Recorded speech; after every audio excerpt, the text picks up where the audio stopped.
Okay, hello everyone, and welcome to another episode of Billy Watson TV. It gives me great pleasure to introduce Christianne van Wijk, which I hope is the correct pronunciation. But she's a filmmaker. She's done films such as The Scandalous Four, Blueprint, and Out of My Hands, and she's now working for Iconic. And she's made a movie about David Icke, Persona Non Grata, which is a very interesting watch. I thoroughly recommend it. And we've had some gremlins on the site I normally use, so we're doing an ad hoc one on StreamYard here. So anyway, bear with us and welcome to the show, Christianne. How are you doing this morning? Thank you so much. You nearly said my name correctly. It's Van Wijk. Van Wijk, right? Think of Ike, but then a W in front of it. I was going to say it does rhyme quite nicely, like Ike and Van Wijk. That's what I was going to go with, but for some reason I said Wick. Most people say witch. So that's you've done a lot better than that. Well, I have heard David get called a few things as well, Ike and stuff. Oh yeah, Ickle. I got a phone call yesterday. Is Mr. Ickle there? No, he's not. Yeah. So anyway, it's lovely to see you and to chat to you. And sorry about the gremlins that we had. It's all good. We do get this kind of thing online these days. You just put a post out about astral algorithms, and I think I'm a victim of that. Or I think you know these truthers that David Icke kind of goes on about these days. The ones that get a massive platform and they're apparently alternative, but the ones that are actually speaking the truth get buried and you don't hear about them. So it's hard to get yourself out there these days, and the gremlins and the astral forces seem to be against us as well. Yeah, the way I see it is that the matrix can only function at a particular frequency range. And if anyone comes with another frequency that affects the fabric of the matrix, then that's recognized from the fourth dimension and then manipulated. And I can't say how they technically or how they energetically exactly do that.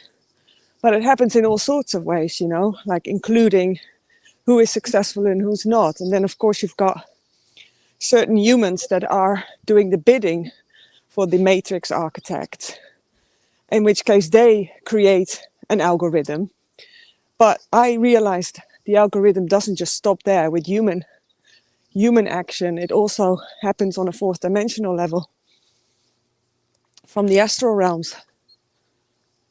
Yeah, I mean, I've listened to different people over the years, and there's quite a big theory these days about what they call, the simulacrum, or this virtual kind of reality that we live in. Yeah, the simulacrum, is that what you said? Yeah. Yes. Yeah. Yeah, that's another word for it. Yeah, absolutely. Have you watched The Great Unknown on Iconic? I've not watched that one, no. I highly recommend people to watch that, because that's a 4-part documentary I made. And it's all about life after death, basically. And I interviewed some amazing people who had like near-death experiences, but also people who remember what it was like to come in to this world. And they're all speaking about a simulacrum. They're speaking about, sorry, I'm a bit out of breath. I shouldn't be, honestly. It says a lot about my fitness at the moment. Holy moly. Like, I've been sitting behind my desk for so long. But they're speaking about when you're incarnating, that you're going through an electromagnetic field, which basically wipes your memory. And that's interesting because recently I sent a memory stick to somebody in France. And before I sent it, he said to me, make sure you wrap it in foil, silver foil, because otherwise they often arrive at our house wiped. This guy doesn't have any internet, so that's why we need to send him memory sticks. But I'd forgotten to do that. And when it arrived at his house, it had been wiped going through the scanner. Again, an electromagnetic scanner. So that technology obviously, can work on a very large scale as well. And, there apparently is a net around this earth that wipes your memory. Well, I know you're quite familiar with David Icke's work, and obviously, I mean, I've been following him for 30 years, and his latest kind of trilogy of books, he talks about the trap and stuff like that. Yeah. And, he makes a point of, we come here to learn, But really, if we got reincarnated to learn, why is our memory wiped every time? You know, it'd be quite beneficial to know what you've done wrong in the past, so maybe you wouldn't get keep doing, you know. Yeah, I interviewed Dr. Eben Alexander as part of The Great Unknown, and he said, well, it gives you skin in the game. You know, and I'm always open to what someone's got to say if they come up with a good argument. And when he said that, I was like, okay, yeah, I can sort of see that. It gives you skin in the game because you don't have a memory, so it's a whole new thing. But I would be more inclined to be okay with that if it was a realm that wasn't so evil. But this realm has so many evil elements to it that in that sense, you can never win. Well, that's what I was going to say. You know, I used to be a truth fighter and fighting for freedom and think everyone, you know, and then when you try with the COVID thing and you get like an audience that are supposedly awake, but then you go to the protest meetings and they're all in fighting and it's just like they're on just like one level up from the complete asleep, but you're still like got no chance to get them on board. Or even I go to protest meetings, I spend 3 days writing a poem and then I turn up and people are chatting to each other and they're selling t-shirts and nobody's actually listening and discussing the actual topic at hand.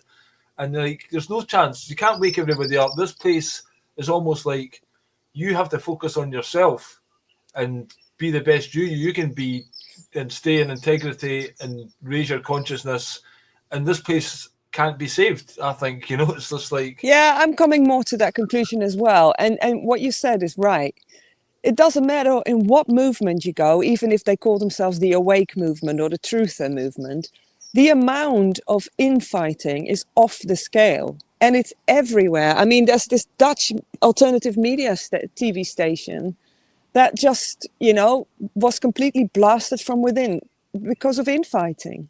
You know, and it's like, well, if they can't do it, who can? And I think you're right. I do come to the conclusion more and more.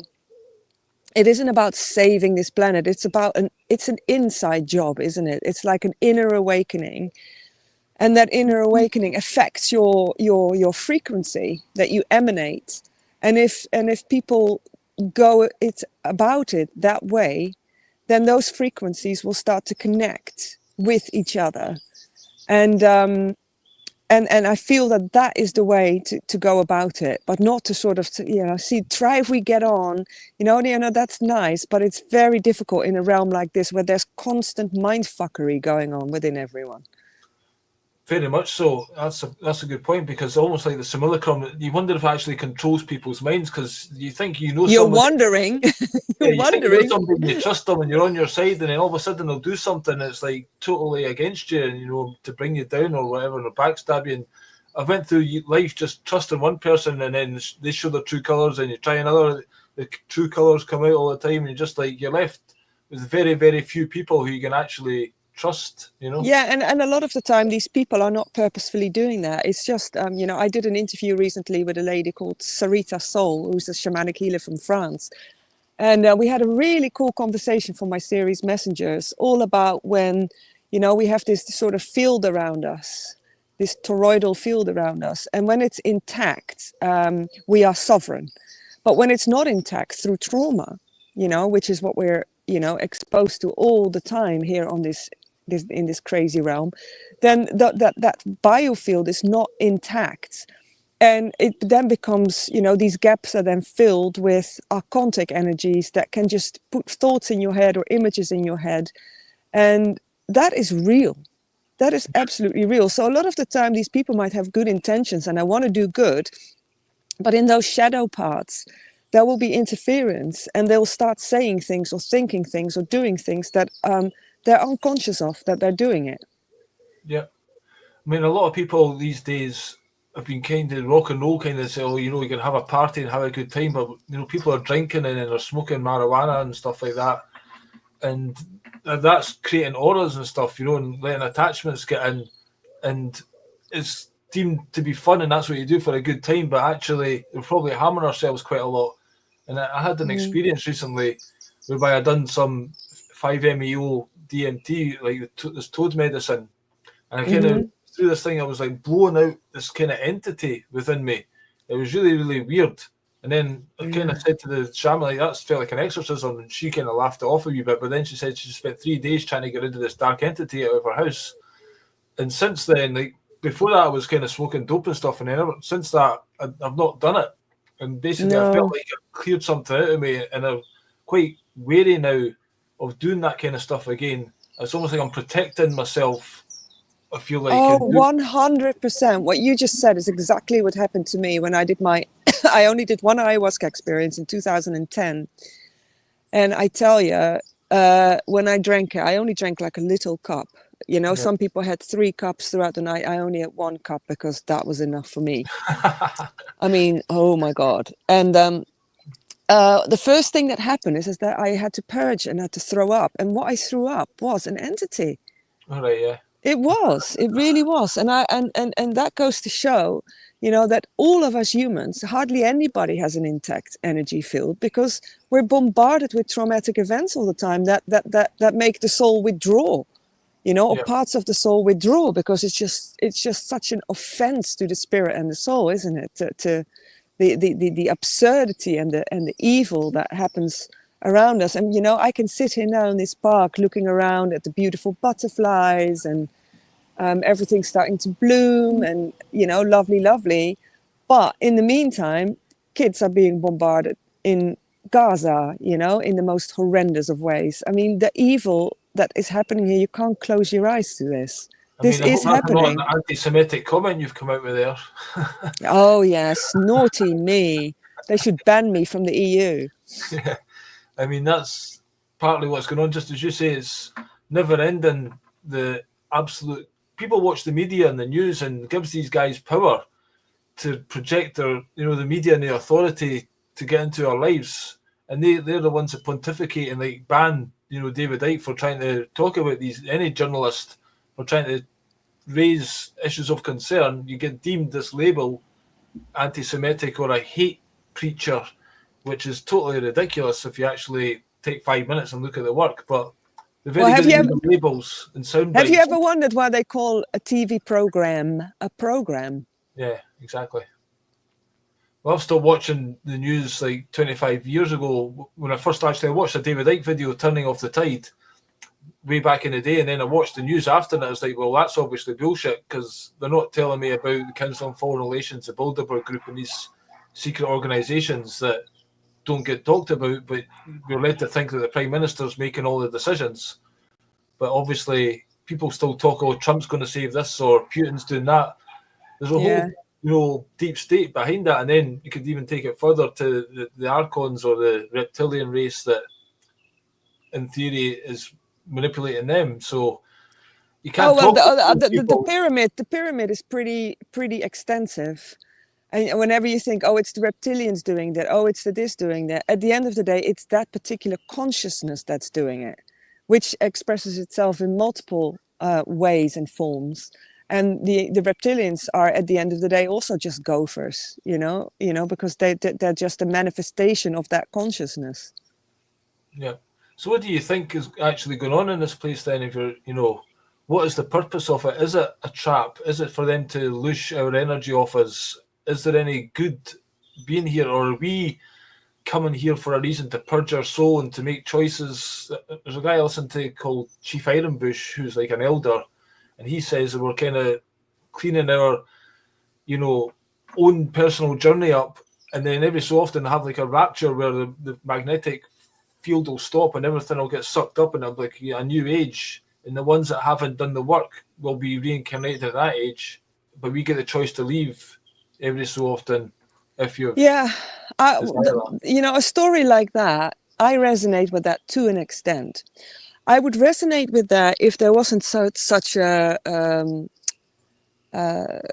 trap within the rules of the game here. If it was a realm of duality just as it is, then I would say yes, you could have that kind of experience here. I think there's a multitude of reasons why souls would come here. And I don't think you can just say it's one thing, personally.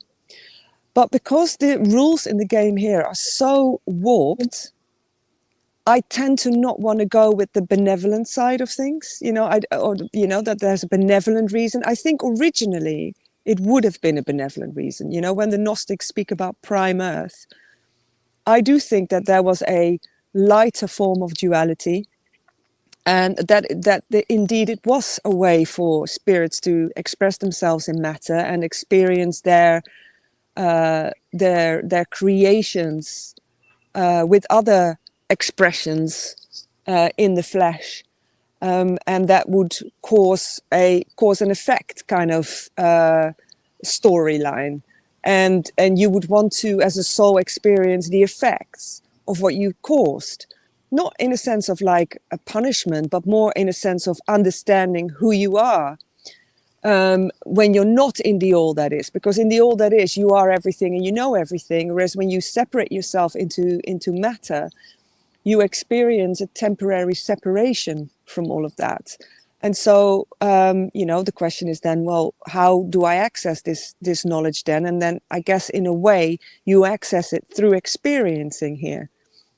So in that sense, I would agree with what the person is saying, but I do feel that prime earth, that original earth that we had, that there was a interference that happened, that there was a form of, when they call the false matrix or the simulacrum, I think there is an overlay, which is all frequency overlay. So I do think that prime earth, the benevolence part, is still here, but it's just not possible for us to experience and see that right now, because the frequency that is allowed here is capped off at a particular band, and I don't think, as an individual we can access it that easily. I do believe that as a group we can, and this is why, when we were talking about astral algorithm, the reason they are doing that is because they don't want too many people to reach that frequency, because it literally bursts through the limiting boundaries of this matrix.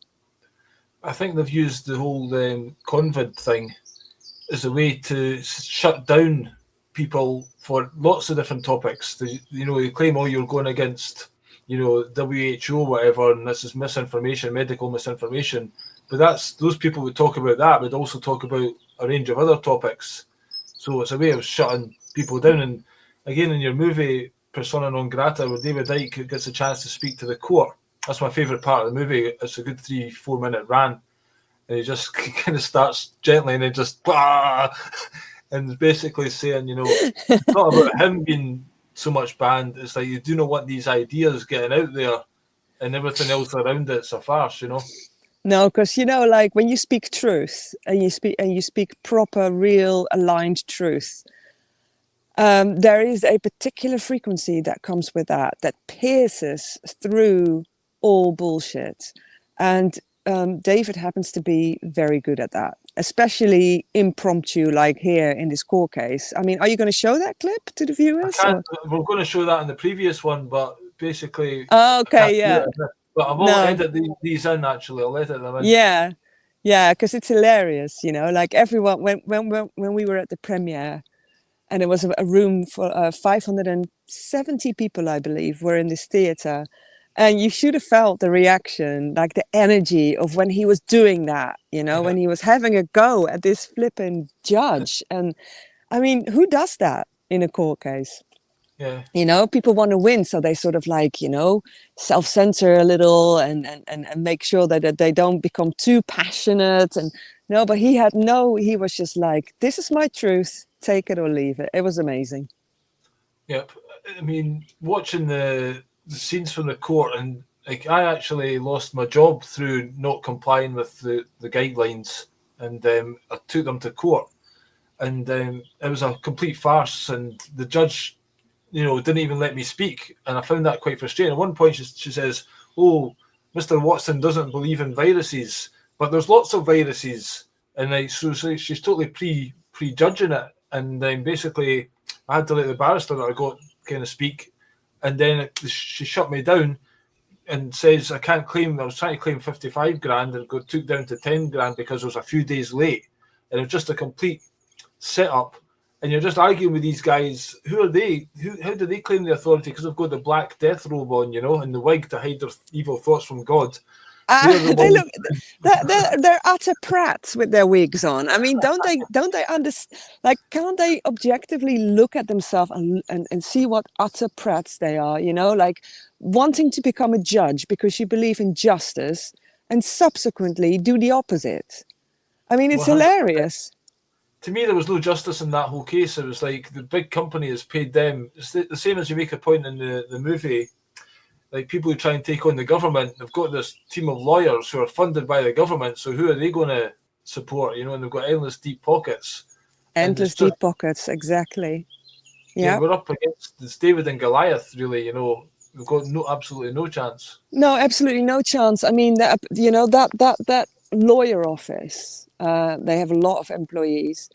They've fought against army veterans as well, and that we're already not in a great space. And in some cases, these veterans won, but then the lawyers, they appealed, or the government through these lawyers appealed, and would lose the case after all, because they had endless deep pockets, right? So they could just appeal. And these poor veterans, were just used and abused and left by the wayside.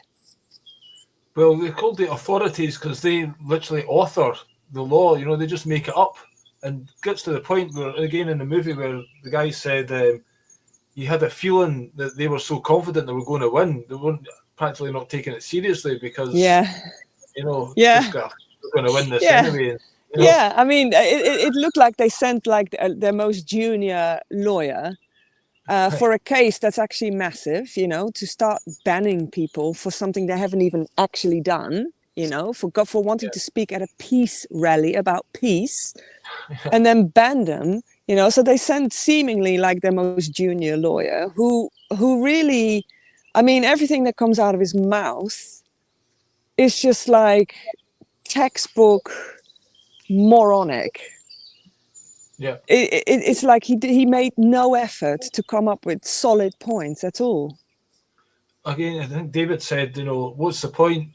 You don't need to actually argue the facts. You can just demonize somebody and label them something like anti-Semitic or a Holocaust denier or whatever, without actually looking at the facts. Where do they actually say these things? And, where's the evidence? Yeah, And again, yeah. they're just manipulating this. If they're so concerned about dangerous people, they're letting, unvetted people into every country right now, and there seems to be mayhem getting caused. That's quite dangerous. Yeah, and then you've got like rapists that get away with it, that don't get prison sentences.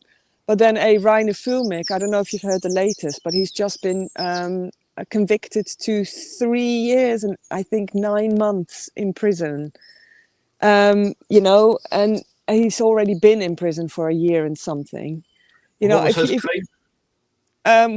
Apparently embezzlement of the funds that were given to him for, wanting to take the government to court again, about the COVID measures. But there's apparently a whole other story behind it of him trying to protect the money from being taken by taking out a loan. There's a whole story behind it, and I don't know enough about it to say something in a live interview. I don't want to make mistakes. But what it comes down to, the point I'm trying to make is that these ridiculous sentences for these kind of, I wouldn't even say crimes or offenses because he hasn't actually done anything wrong, and yet a rapist will go free.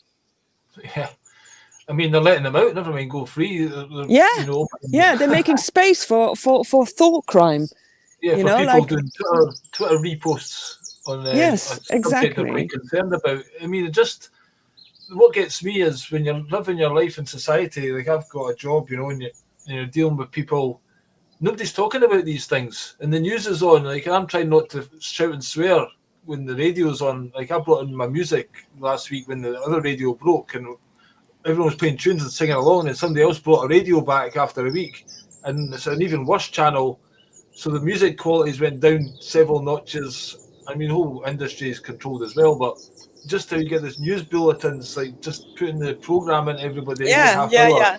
Yeah, making Oh, sure the program is, and you know, like after, you know, I've been involved in an experiment as a camera person, so filming a scientific experiment, and oh wow, you can hear that plane. It's quite loud. And I can't say too much about it at the moment because it hasn't come out yet. But what I can say is that within that experiment, it showed that people that are vaccinated actually have a Bluetooth signal inside of them. And I yeah. firsthand witnessed that. Right. Firsthand. Yeah. Well, basically, I've seen people go to cemeteries, and, you know, and got the thing up, and Yes, it's like, yes, you've seen that. yeah, yeah, Right? Yeah. So those signals are still active when you're dead and buried. yeah, yeah. Well, people have said that some people have changed due to having that. I mean, I know personally, I've got a family member who is in a really bad condition right now. I mean, really bad, and he still thinks the NHS is great because, you know, first of all they've done that, and then subsequently they're doing these other things to him, and he's clinging on, but you still can't see the light. So it's like, No, well, I mean, I feel sorry for them because they're literally not in control of their own minds anymore. I've seen so many people either get sick and die or that have complete personality changes. that's what I was going to say. That's a claim. I've never actually noticed it so much, but I don't talk to many people, try and avoid them. So, Yeah, but yeah. have you actually seen people literally become a different person since having that?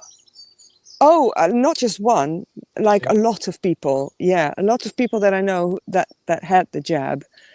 You over time, I've seen their personality change from quite a particular type of character to much more a run-of-the-mill kind of non-player character that just says things that don't seem authentic. You know, that seems like it's a thought's put in their mind and they'll just utter it and say it. Yeah, I've seen that a lot.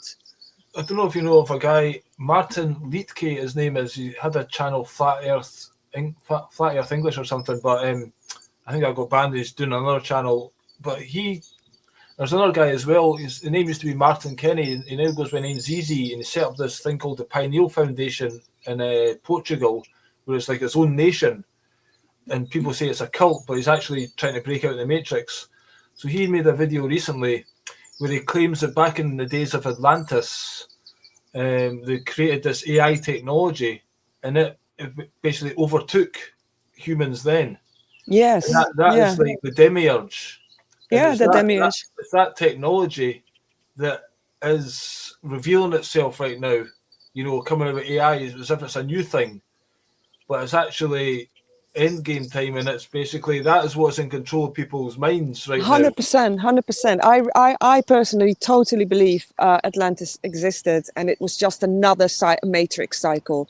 Because what I think is these matrix cycles are a lot shorter than we think. Yeah, And that they are, that the reason why they're short is because the creators, the architects of these matrices, these artificial matrices, they know that there comes a point where people start figuring things out. yeah. And so this is that time now. People are starting to figure things out, and that's dangerous to them. So they reset the matrix, and I think Atlantis was one of them. Yeah, there's a guy, Archaics, he says, you know, if people wake up and start not doing their daily routine, you know, everyone's in these loops of going to jobs and going to football and going to the pub, then it has to use like processing power to kind of give that person what they want. And then the more people that start to do that, it's like using more processing power to try and keep them getting a new loop while keeping everybody else in the old loop.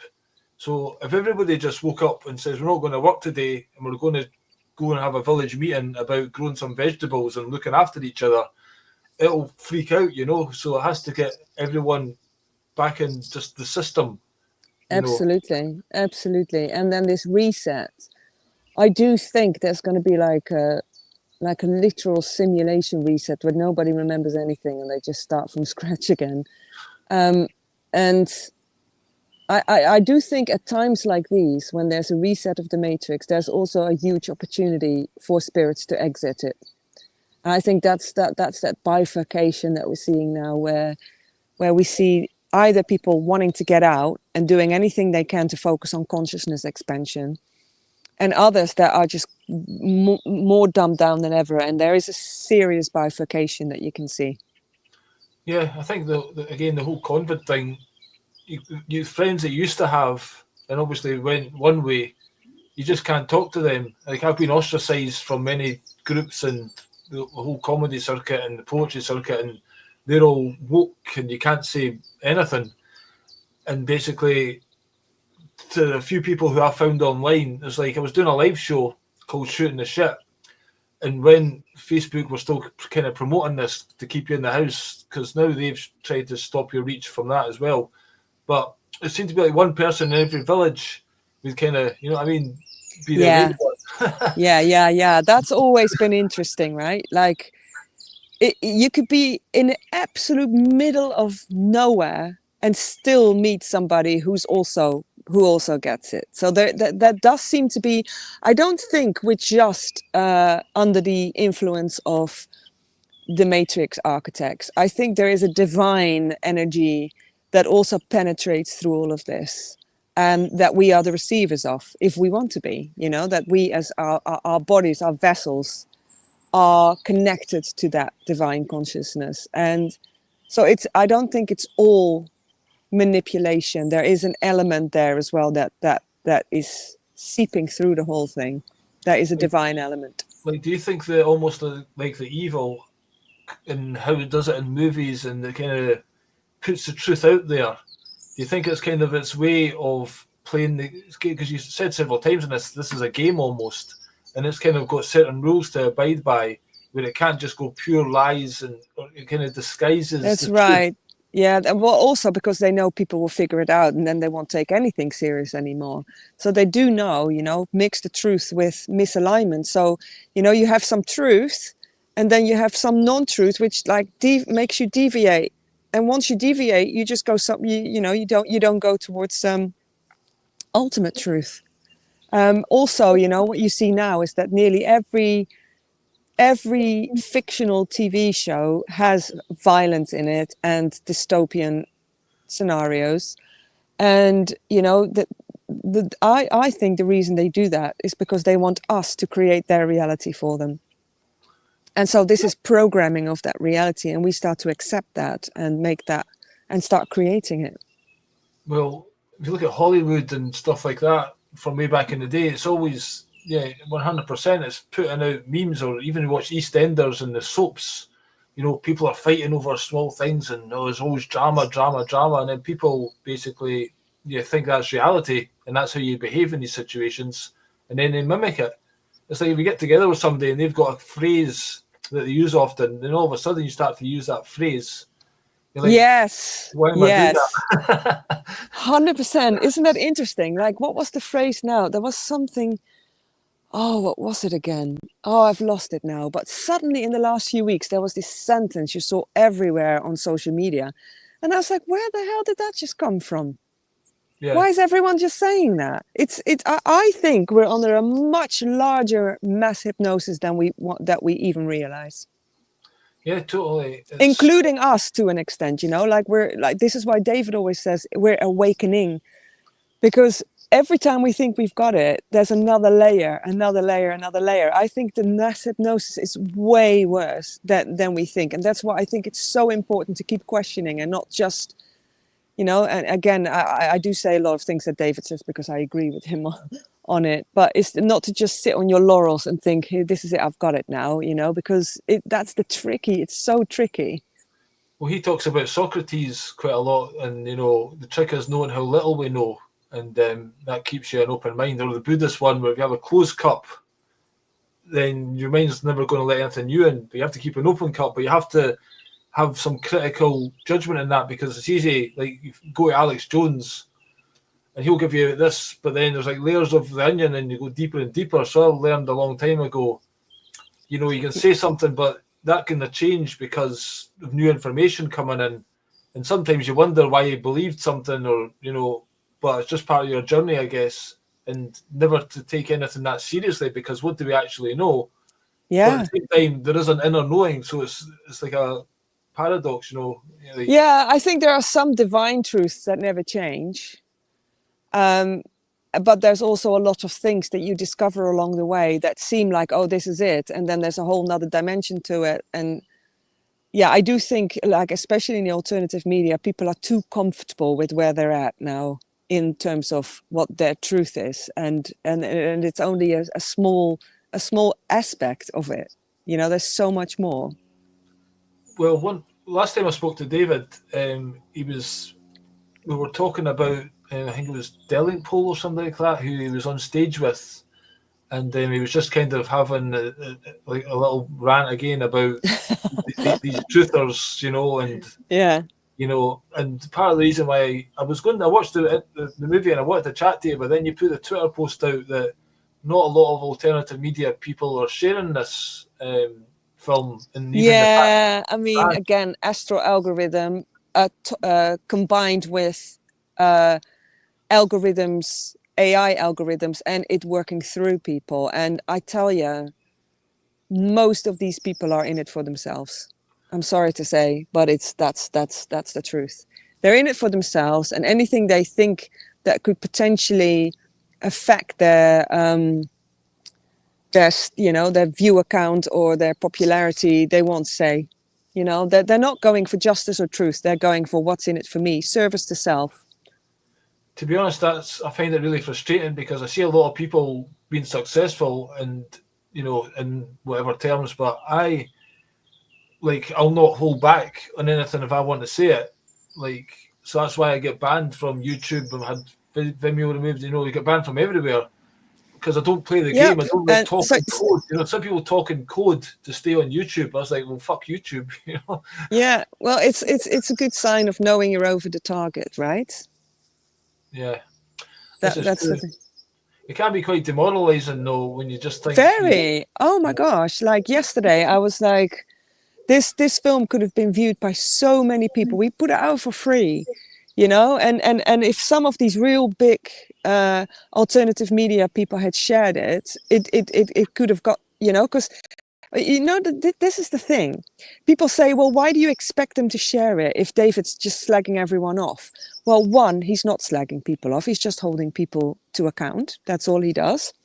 And two, if you were a true journalist, would you care if someone had slagged you off before you shared something? I wouldn't. There's a lady on X. She's a really good researcher. And she said some things about David that weren't very nice, but David was still sharing her posts. And he said to me, well, it's nothing to do with me, like it's if what she writes is truthful and she's done great research, it deserves to be shared. And that's exactly the attitude you have to have.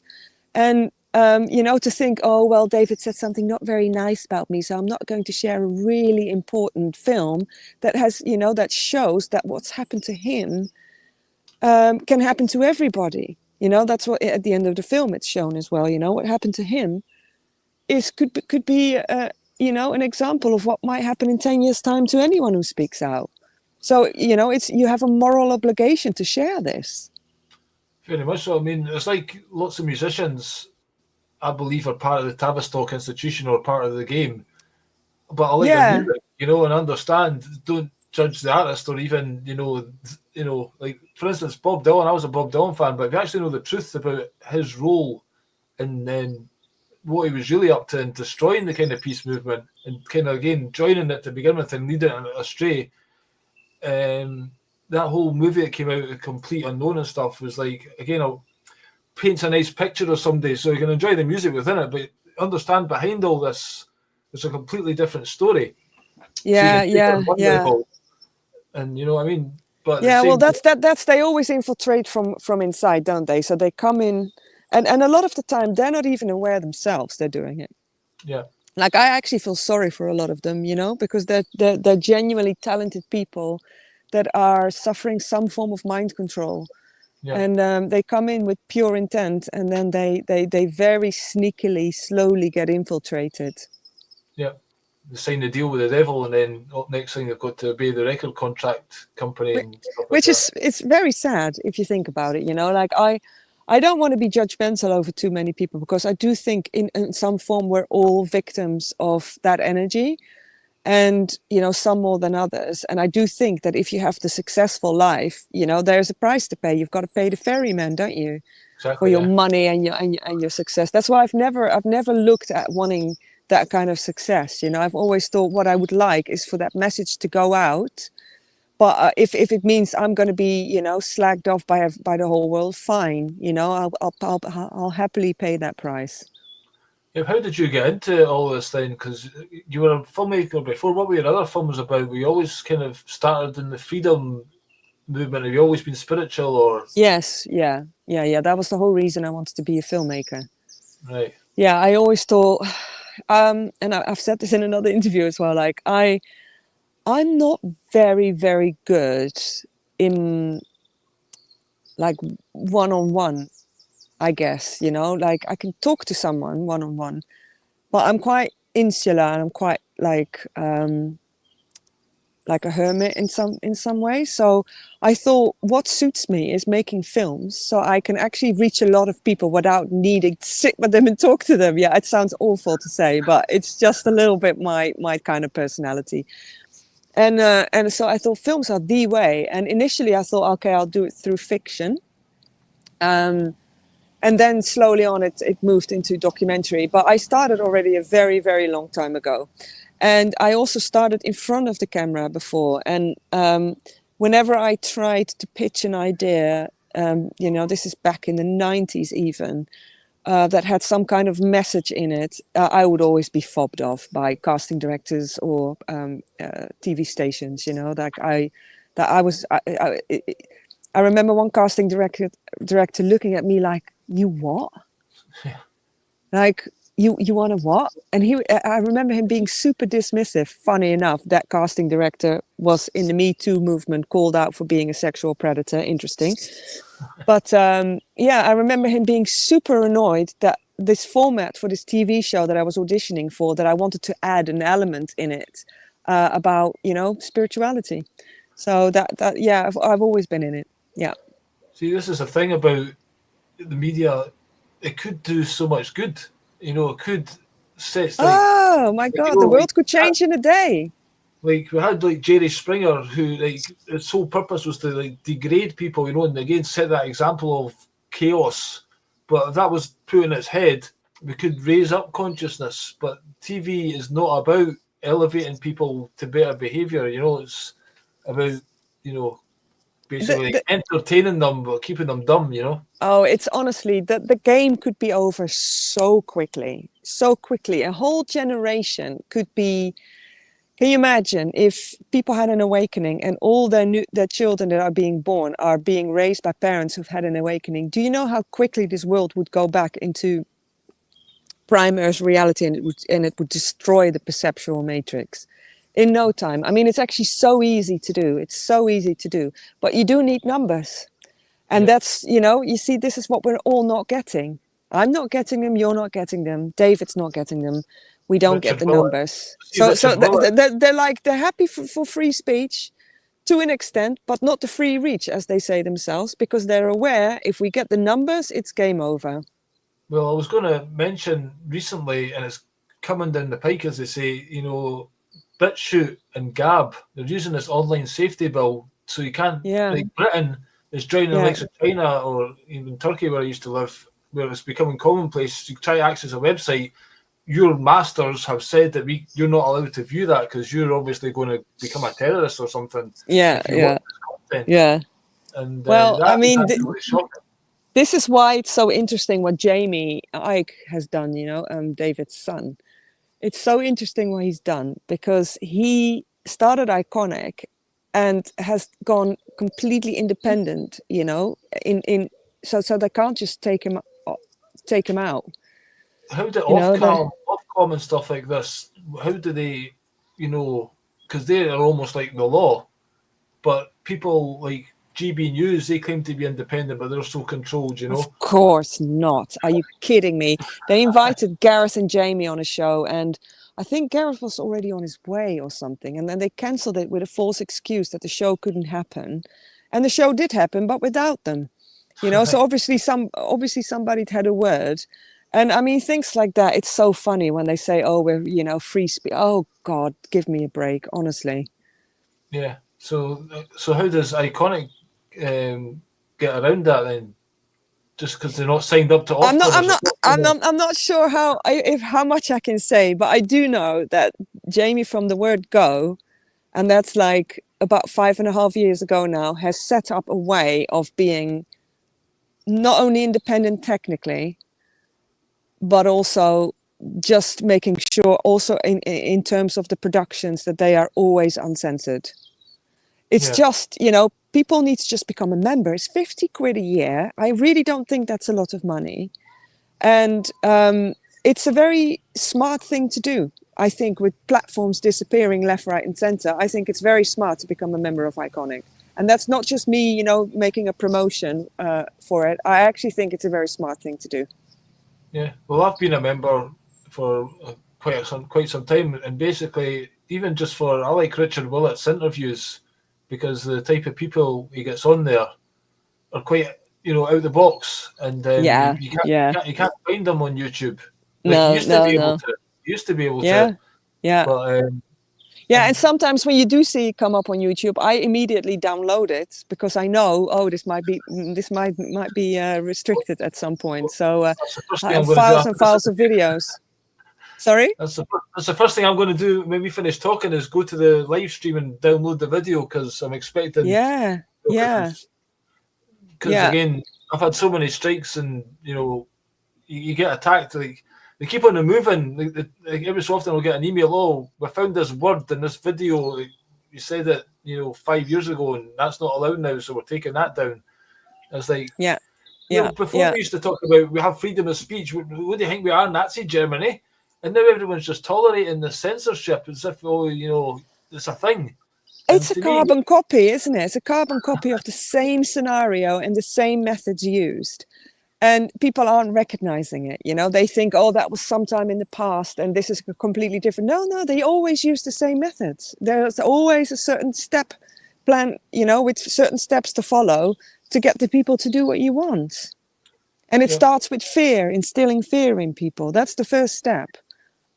I mean, you have to give them credit for how amazing they are. Maybe it's the AI thing as well. You could say amazing, but to them it's just a playbook. Like it's a playbook that's been used in every simulation in every era. It's just following simple steps of a playbook. So they're not even that smart in that sense. It's just they know what steps to take.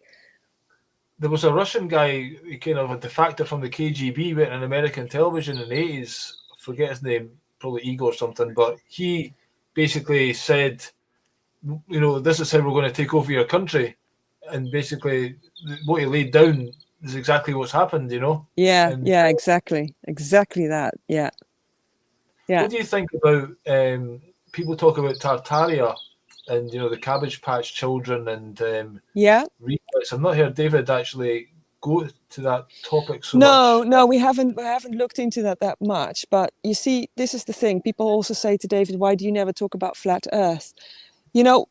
As far as he's concerned, all of it is possible if we are living in a simulation, right? Who knows how things are? Who knows what history really is? I mean, I've personally had a really strong feeling that history is not at all as long as we think it is. I think we're probably going in 1,000-year increments. Something like that, every cycle is like 1,000 years and then it gets reset. Who knows? I think it's all possible. If you look at the intricacy of all these amazing old buildings and you look at the shite they're building now, I mean, the utter shite. Sorry, YouTube. I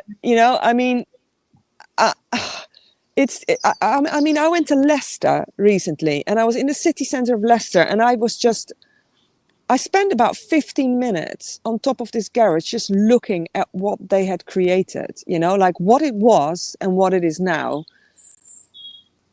Eyesore doesn't cover it. It was so excruciatingly ugly for my eyes to see. Now, how does that make any sense if we're meant to be evolving and learning lessons? That we go from those kind of amazing buildings that weren't just buildings, but apparently they were also like organs, and they were, working with sound frequencies and things like that. And then we moved to these square brick concrete buildings. So in that sense, absolutely, the whole Tartarian thing, very, very possible. Well, basically, when you look at those buildings, again, it elevates you and it gives you a sense of man is great, we can be good, But when you get shit like that, then your personal standards lower as well because Yep. it's Yeah. reflecting our. I mean, people talk about giants and stuff as well, whether they were killed off because the big, huge doors and things like that. And obviously, Yeah, I totally would go with that. Totally would. I mean, the sky's the limit. It's all possible within a simulation. And I think what's also important to remind people of, something that Dave's been saying for many years, it's all in perception, and you don't just influence an individual's perception, you influence the whole collective. Yeah. Well, basically, it is a perception mind game, and that's why the news has got the news isn't called the truth, It's called the news, and it's obviously not truthful. Whereas you watch TV, you'll get more truth in a movie and stuff like that. But even then, there's it's very subtle how they put it into movies. Like there's a new series of Black Mirror or whatever. Yeah, yeah. Oh man, Black Mirror. Oh God, yeah. But again, within what they're telling you, there's so many different subtle manipulations going on as well. Yeah, exactly. It's a perfect example of it. And what they all do, even if they share truth, none of them really show how to become empowered and sovereign. At the end of the day, it's all like, oh, well, this is just the way it's going to be in this world. And, you might try to fight it, but you can't fight the system. That nobody is showing you truly what we're capable of.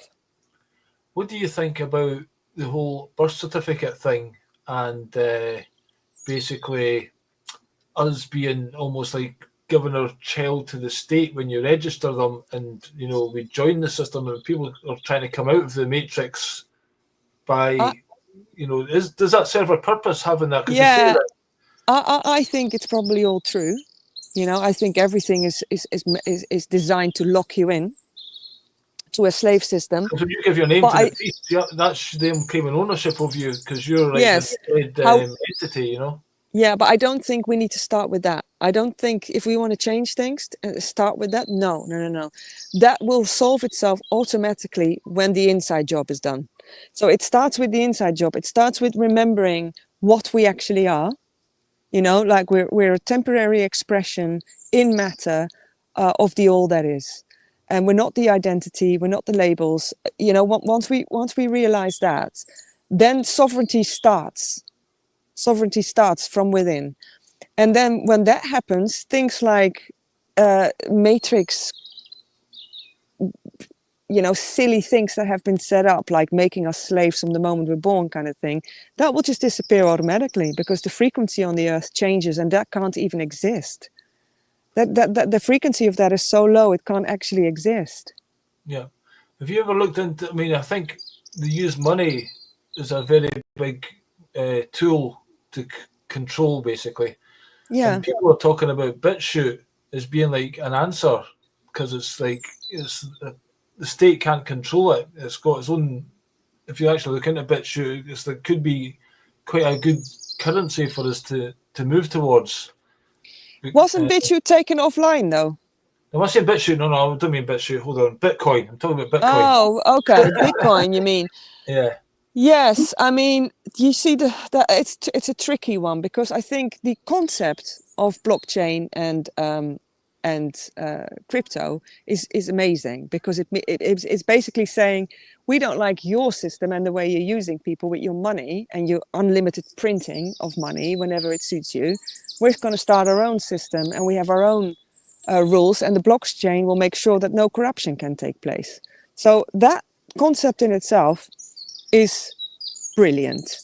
However, if governments start implementing that system, they can program it however they like, and that's when you get your social credit issues, and or make money be expired or. Well, this is what people should be aware of. The CDCs or whatever they're trying to bring in, the digital currency, that's programmable and controlled government. Yeah. But the actual Bitcoin itself can be independent, but there's all these other ones that have sprung up that again they're all controlled as well. Well, I mean, Bitcoin itself, yes, great. But if one government says, "Oh, we want to But they are buying it up. restrict use of that," then you lose all your money. So in Yeah. that sense, the concept might be great, but as long as we're still, under the rules and regulations of our respective governments, it's not a safe bet either. Yeah, I mean, it's difficult, isn't it? When we use money, and again, it's fictional fiat currency. It's not backed by anything, so they can just print as much as they want. So, Oh, I mean, it's hilarious, it's hilarious. Anyone who would take the time to look into how the money system works, you will instantly stop buying it. Like, it's hilarious. I mean, there was a book written by a guy. I think it was called Free Man on the Land or something, and it was in the early 2000s.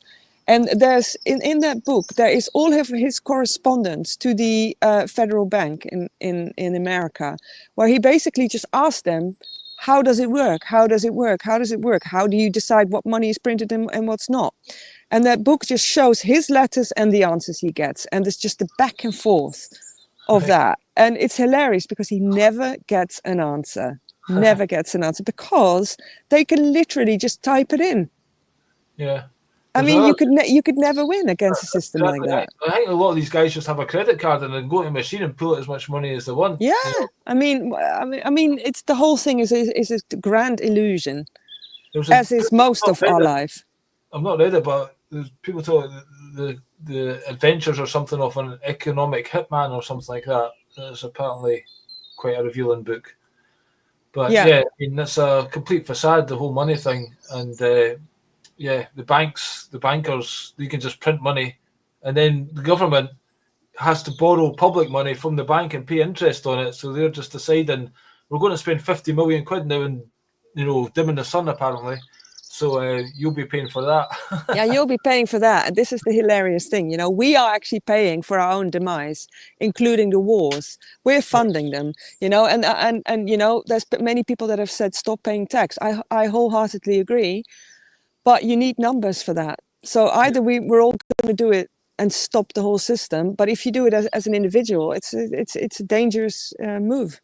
Yeah, there's a guy called Chris Coverdale. He talks about not paying income tax and telling your company not to do it because it's actually they have to prove that the money's not going to fund war, because apparently the Geneva Convention says we shouldn't be funding wars. So they're unlawful if they give tax to the government until the government can categorically state that this money isn't going to fund war, which it obviously is, so they can't do it. So there is some kind of legal way to claim it, but again, you're putting yourself out there, and a lot of people are not paying council tax as well. Yeah. My friend is basically like I realize everyone's playing their part in all of this, and she's chosen to go the route of challenging all of this. But her life is really challenging because whenever I speak to her, she says, "Oh, they're trying to get me for this now, and they're trying to get me for that." And I say, "How do you cope with it?" And she says, "Well, someone's got to do it, And so she's taken that on, which is very brave. She's got 4 children, so she could do without it, basically. But she's just like, no, they're funding flipping child abuse and war with all of this kind of stuff, And she's refusing to pay it, and it's hard because they come to her house. With what do you call them, debt collectors, and intimidate her, but she keeps going, and it's difficult for somebody who's just like doing it alone. There's not enough people doing that. Well, you've got a full-time job, you've got kids, you've got a life to lead, and then you're trying to learn all this law stuff and then deal with exactly. exactly. Exactly. So that's us coming up towards the hours. So I really appreciate your time. Is there anything you would like to say before we round up? Just one thing. If people, just one final message I want to say is that, a lot of what we do happens online. And I know that a lot of people really feel that they want to connect physically. So my friend and I are organizing a gathering called the Gathering of the Mavericks, which is on starts from the 16th of May until the 19th of May on the Isle of Wight. And it's going to be full of workshops and speakers and sitting around the fire and live music. And it's just going to be an amazing weekend to to all come physically together. David Icke speaking there as well. Laura Eisenhower is speaking. It's just, if you haven't booked anything for that weekend, do come along. That's cool. I've seen you advertise that on your Facebook page. I'll put a link at the end of this video. Yeah, that would be great. That was actually a nice touch in the movie as well, where you had a big dinner. That was one of them. That was the gathering of the Mavericks. That was the first one. All right, yeah, because it was like Gareth playing the guitar at the campfire and stuff like that. Yeah, that's what we're going to be doing. So, it was such a great weekend last year, and we said we're going to do it annually now. That's cool, really good, because it is very important getting together and feeling people's energy. Yeah. Like we used to in the old days, right? That's how it used to be. Like the show I done, there's like one person every time would tune in, and you kind of find your tribe that way. So exactly. Join up. Yeah. So Billy, but thank you so much for this yourself as well. No worries. It was a pleasure chatting to you, and let's hope we can get the movie seen by more people and get this ban lifted, because it's an absolute joke. Not it's just an one absolute country, more than 27 countries with the Schengen thing and all the rest of it. Yeah. And just for one guy's opinion, makes a mockery of the so-called justice system. So well done for highlighting the whole issue. Yeah. I feel very privileged that I can do that. That's cool. So you have a nice day. It looks lovely. Yes. Yeah, it is. It's all right. It's a bit overcast now, but I just love spring. My favorite season. Yeah, for what the seasons are these days, they're kind of all one big greyness in Britain. In general, definitely. Anyway, take care. Thanks again. Yeah, you take care too, mate. See you in the next one. Cheers, folks. See you in the next one.